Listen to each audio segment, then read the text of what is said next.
So ladies and gentlemen, La Liga के सबसे बड़े clown, the biggest clown of La Liga ने अपना मुंह वापस से खोल दिया है। यानी कि हेवियर टेबास दोबारा से लाइमलाइट में आ गए हैं।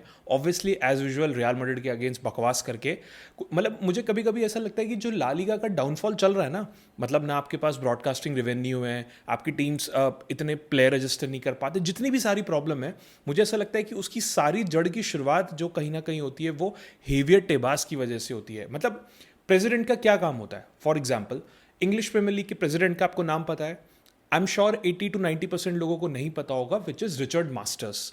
उसका काम क्या है? पूरा ऑपरेशंस एंड सब कुछ देखना इंग्लिश प्रीमियर लीग के लिए, ताकि वो और ग्रो कर सके। हमारे वाले क्लाउन का काम क्या है? खाली बैठो, अपनी सैलरी बढ़वाओ, जितनी ज़्यादा कंट्रोवर्सी हो सकती है उसमें अपना सर घुसाओ, अपनी नाक घुसाओ, और आपकी लीग का जो सबसे टॉप क्लब है, जो आपके लिए सबसे ज़्यादा रेवेन्यू जनरेट करता है, उसके साथ बैठ के पूरा दिन सर मारो। मतलब मुझे कभी कभी ऐसा लगता है कि या तो भाई फ्लोरेंटिनो पेरेज या फिर समबडी फ्रॉम रियल मैड्रिड, किसी ने तो भाई किसी ना किसी टाइम पे हेवियर टेबास की गर्लफ्रेंड को भाई इससे छीना है, या तो इससे छीन के कहीं ना कहीं मतलब इंगेजमेंट कर ली है, मैरिज कर ली, कुछ तो ऐसा ज़रूर हुआ है पास्ट में जो वो आदमी भाई भुला नहीं पा रहा है। या तो ठुकरा के मेरा प्यार मेरा इंतकाम देखेगी टाइप का कुछ चल रहा है कि बेटा मैं प्रेसिडेंट बनूंगा फिर तुम लोगों को बताऊंगा। मतलब यूजलेस चीज़ें जिसके बारे में मुझे मतलब ऐसा लगता है कि ये ला लीगा नहीं, एक हेवियर टेबास कॉमेडी शो चल रहा है। तो मैं आपको बताता हूँ कि एग्जैक्टली हुआ क्या है। ये सब की शुरुआत हुई है रियल मैड्रिड ने, आपने सुना, एक न्यूज़ सुनी होगी कि विलारियल वर्सेस बार्सिलोना का एक मैच जो है वो मियामी यानी कि यूएस में होने की बात हो रही थी। रियल मैड्रिड ने इसके अगेंस्ट अपना एक मतलब डिसकंटेंट दिखाते हुए कि हमसे ना पूछा गया ना कुछ, and considering the league and all that, home and away, जहाँ पे भी कोई ऐसी लीग होती है जहाँ पे 2 लेग्स में मैचेस होते हैं उसमें हमेशा होम एंड अवे होता है। एंड अगर आपने ऐसा कुछ सोचा भी है तो आपको लीग्स की सारी टीम्स के साथ पूछना चाहिए था। ऐसे करके उन्होंने ओपनली एक स्टेटमेंट इस चीज़ के लिए निकाल दी। भाई इस चीज से ये आदमी पिनक गया, ठीक है। अब इसने क्या किया, रीसेंट इंटरव्यू में दोबारा से अपना मुंह खोल दिया। मतलब अगर आप देखोगे तो रिसेंटली इसने बोल दिया कि मैचेस तो होके रहेंगे, मैचेस को तो कोई खास ऐसे आदमी रोक नहीं सकता है, डेट्स हमारे पास आ जाएंगी। जिस तरीके से ये सुपर लीग को चैलेंज करने चल दिए थे उस टाइम भी बहुत इन्होंने बकवास करी थी, फाइनली कोर्ट में भी हार गए। खैर वो एज यूजुअल इनकी आदत हो गई है, ठीक है। सो इन सब चीज़ों के लिए बोलने के लिए इनके पास बहुत टाइम है, ठीक है। सबसे पहले बजाय इसके कि इन्होंने बोला क्या, मैं उस पर भी बाद में आता हूं। पहले मैं आपको यह बताता हूं कि क्या आपको पता है कि ला लीगा में भी इस टाइम पे क्या सबसे बड़ी प्रॉब्लम चल रही है। ला लीगा जो है, ऑलमोस्ट 50+ प्लेयर्स ऐसे हैं ला लीगा में जो क्लब साइन भी नहीं कर पा रहे हैं। जी हाँ फ्रेंड्स, मतलब आप ये मान के चलो कि जो छोटी छोटी टीमें Real Madrid, Barcelona, Atletico Madrid, इन तीन, बिल्बाओ, विलारियल, इन 5-6 टीमों को ऊपर क्या हटा दो, नीचे की जो टीमें हैं, लेवांटे, ओसासुना, ये जो इस टाइप की छोटी छोटी टीमें हैं, इनके ऑलमोस्ट 50+ प्लेयर्स जो हैं वो अभी तक रजिस्टर भी नहीं हो पाए हैं। मतलब गिटाफे ऑलमोस्ट 10 अनरजिस्टर्ड प्लेयर्स उनके पास हैं, सेल्टा, एल्चे, सोसिएडाड के भी कुछ प्लेयर्स हैं जो अभी तक रजिस्टर नहीं हो पाए हैं। तो आप ये मान के चलो कि कुछ क्लब्स तो ऐसे हैं जिन्होंने ये सोच लिया कि भाई हमें अपने बी टीम प्लेयर्स कहीं ना कहीं खिलाने पड़ेंगे। ये हालत इस समय ला लीगा की हो रखी है, और इनका प्रेसिडेंट जो है वो बैठा हुआ है एकदम कंट्रोवर्सी करने के लिए, एकदम ऐसे हाथ पे हाथ रख के कि हाँ भाई अरे छोड़ो, होता रहता है, और बताओ क्या चल रहा है, ठीक है। तो आप ये मानो कि प्रिमरा, सिगेंडा, यानी कि दोनों लेवल ऑफ जो ला लीगा है उन दोनों को मिला के ऑलमोस्ट 150 जो है, 283 साइनिंग्स हुई हैं, उसमें से 158 जो साइनिंग्स हैं वो अभी तक अनरजिस्टर्ड हैं।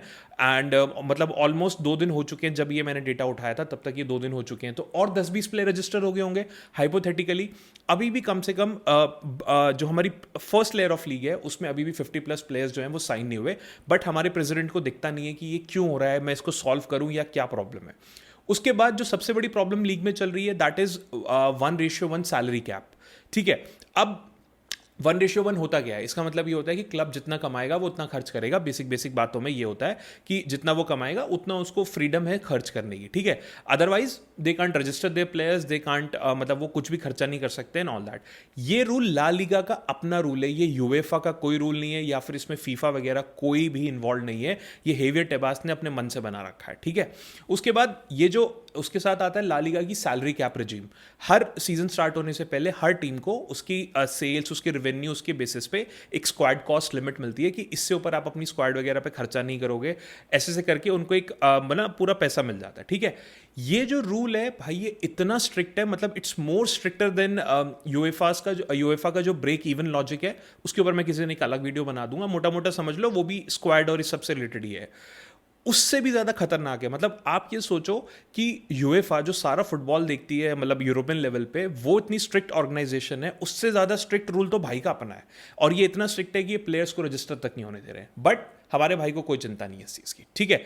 आप ये मान के चलो कि जो गेटाफे के प्रेसिडेंट हैं, गेटाफे के प्रेसिडेंट ने ये चीज़ बोली कि भाई हम जो ला लीगा है ना इस टाइम पे, ये यूरोप का लाफिंग स्टॉक बन चुका है। मतलब उसने एग्जांपल दिया कि लीग का one of the best defender जो हमारे पास था, दैट इज ओमार अल्डारटे करके उनके पास एक प्लेयर था, वो मुझे सनडरलैंड को बेचना पड़ा, क्योंकि मतलब मैंने अपने बेस्ट सेंटर बैक को बेच दिया, वो भी इतने कौड़ियों के दाम में, क्योंकि मुझे उसके बदले अपने 17 प्लेयर और रजिस्टर करने थे। तो मैं एक प्लेयर को रख के 17 प्लेयर अनरजिस्टर नहीं करूंगा, मैंने उनको बेच दिया क्योंकि मुझे अपने प्लेयर समहाउ रजिस्टर करने थे। ये मतलब इस तरीके की लीग यहां पे चल रही है कि टॉप 5 लीग्स यानी कि रियल मैड्रिड, बार्सिलोना, ये अलग रहते हैं, हम अलग रहते हैं। तो हमारा प्रेसिडेंट यहां पे कर क्या रहा है, हम इतना बड़ा लाफिंग स्टॉक बन चुके हैं कि हमें अपने प्लेयर्स बेचने पड़ते हैं so that we can manage this 1:1 वाली चीज और ये सब रिवेन्यू वाली चीज। मतलब एक प्रेसिडेंट को ये चीज बोलनी पड़ रही है, भाई आप लेके आओ ना इक्वालिटी, क्या प्रॉब्लम है। ईपीएल या फिर बुंडेसलीगा और ये जो दूसरे क्लब्स हैं वहां पे तो ये प्रॉब्लम कभी नहीं आती है, आपको ये प्रॉब्लम ला लीगा में ही क्यों आती है? मुझे इसका जो सोल्यूशन है मुझे अभी तक समझ में नहीं आया है, ठीक है। उसके बाद ऑडिट नहीं होते हैं, ऑडिट में इतना डिले होता है। मतलब अगर आप ये मानो जैसे बार्सिलोना की जो केस स्टडी है, बार्सिलोना का जो एग्जांपल हुआ था कि वो जो 1:1 उनका डेनी ऑल्मो के टाइम पे पिछले सीजन जो लड़ाई झगड़ा हुआ था, उसमें इन्होंने ला लीगा ने ऑडिट ही नहीं करा था। मतलब उनके एक एक्सटर्नल ऑडिट जो था उसने ये कंफर्म करा था कि हाँ 100 मिलियन जो है ये जनरेट कर लेंगे सीट्स का, जो सीट्स बेचने वाले थे वीआईपी वगैरह ये वाली चीज़ करके। ये ला लीगा को ऑडिट करना था भाई, बाहर बार्सिलोना वालों ने करवा लिया, that is fine, but league आप हो वो आपके साथ रजिस्टर कर रहे हैं, तो इसमें बार्सिलोना की टेक्निकली कोई गलती है नहीं। वैसे सिर्फ ये ऑडिटिंग करने के चक्कर में इन्होंने उसको इतना डिले करके खींच दिया। ये जो पैटर्न है ये चलता रहा। अभी जो रिसेंटली बार्सिलोना के साथ प्रॉब्लम हुई रैशफोर्ड एंड हुआन गार्सिया वाली, जिसपे ऑब्वियसली कि ये रजिस्टर होने चाहिए और शायद कल मैच से थोड़ा टाइम पहले रजिस्टर हुए हैं। तो ये जो लास्ट मिनट एडमिनिस्ट्रेटिव चेंजेस होते हैं, इसका भी सबसे बड़ा कारण हेवियर टेबास एंड मैनेजमेंट।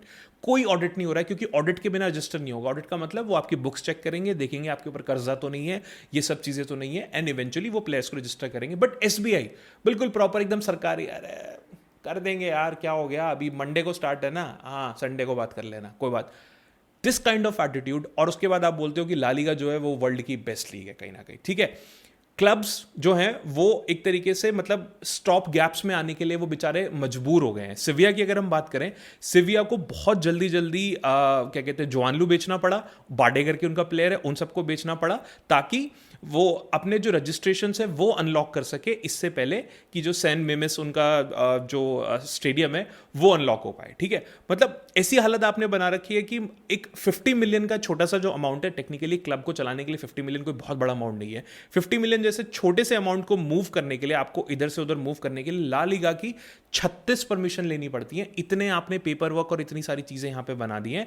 मतलब आप ये मानो बार्सिलोना को 7 मिलियन की आई थिंक गारंटी साइन करनी पड़ी है जस्ट टू मीट दिस 1:1 वाला जो हिसाब किताब है और प्लेयर्स को साइन करने के लिए। मतलब अगर टेबास इस चीज़ को लॉजिकली और ऑपरेशनली बिल्कुल सही रखता है तो ये सारी चीज़ें सीजन स्टार्ट होने से पहले ही हो जाती हैं भाई, उसी टाइम हो जानी चाहिए थी। मतलब क्लब के पास ऑप्शन होना चाहिए कि भाई मैं 1:1 में नहीं आ रहा हूँ, कंसिडरिंग ऑफ बार्सिलोना, ठीक है, मैं आपको कितने मिलियन की गारंटी चाहिए, मैं आपको गारंटी दे देता हूँ। ये सारे ऑपरेशनल चीज़ तो मतलब लीग से पहले खत्म हो जानी चाहिए, ना कि मैच शुरू होने से पहले होनी चाहिए। बट क्या करें, हेवियर टेबास तो इंटरव्यू देने में बिजी हैं भाई।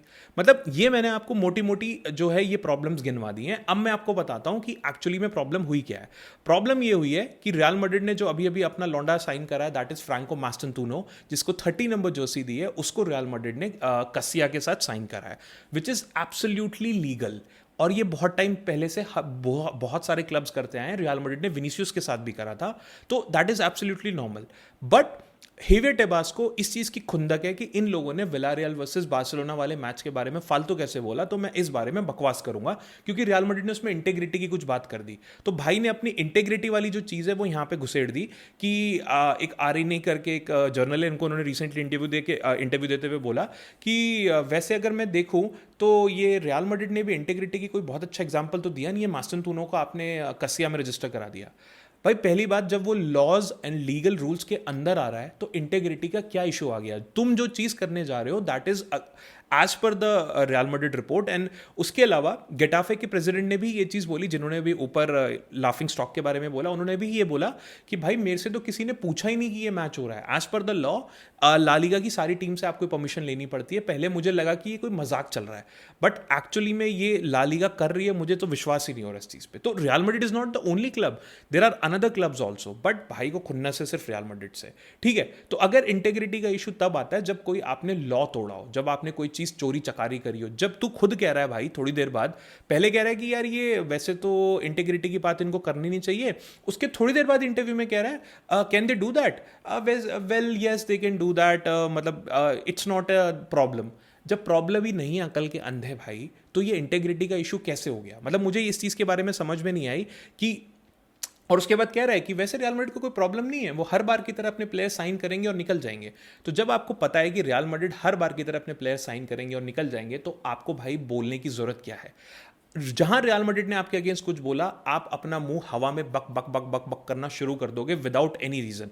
आप सोच के देखो, आपने कोई लीग का प्रेसिडेंट ऐसा देखा है जो अपने मतलब लीग की टॉप अनर क्लब के साथ इस तरीके से रोज लड़ाई झगड़ा भिड़ता रहता है? चाहे रेफरी का इशू हो, चाहे मैचेस का रीस्केड्यूलिंग वाला हो। जब रियल मैड्रिड ने बोला था कि भाई हमें थोड़ा सा रेस्ट दे दो, जो क्लब ओसासुना है जिनके साथ मैच है वो भी अग्री कर गए थे, इन्होंने उस चीज़ पे अग्री नहीं करा।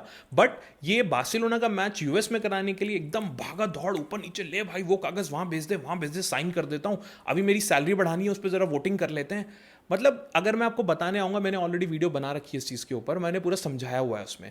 ना मैंने उसमें कोई बार्सिलोना की बात करी है, ना रियल मैड्रिड की करी है। मैं आज की वीडियो में भी ना रियल मैड्रिड की बात कर रहा हूँ, मैं इवन बार्सिलोना की साइड से भी आपको चीज़ें बता रहा हूँ, which is if something is right it's right, चाहे वो कोई भी क्लब हो वहाँ पे।